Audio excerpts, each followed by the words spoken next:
අපමහා තථාගත ගෞතමයන් වහන්සේ සාරා සංකේය කල්පලක්ෂ අනන්ත පාර දුක් විඳිමින් සසරේ දුක් විඳිමින් සැරිසරමින් දුෂ්කරක්‍රියා කර බුද්ධත්වයේ ලබාගෙන උන්වහන්සේ ලෝක දායද කළ 84000 ධර්මස්කන්ධය සියලුම සත්‍ය දුකින් මිදවා ගැනීමේ මාර්ගය කියා දුන් උන්වහන්සේගේ ධර්මස්කන්ධය වෙනුවෙන් හෝ බුද්ධ ප්‍රතිමාවක් වෙනුවෙන් කිසිදු අබමල් රේණුකවත් කරදරයක් විහරයක් හෝ ආපදාව සිදු නොවන තැනට කටයුතු කරන මෙන් අපේ ජනාධිපති අනුර කුමාර සහෝදරයන් මා ඉල්ලා සිටිනවා. ඒ වගේම රටේ ඕනම පුරවැසියෙකුට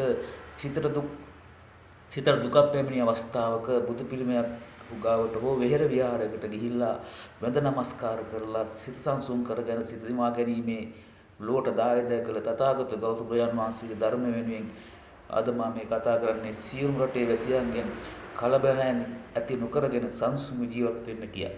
බොහොම ස්තුතියි. තෙරුවන් සරණයි.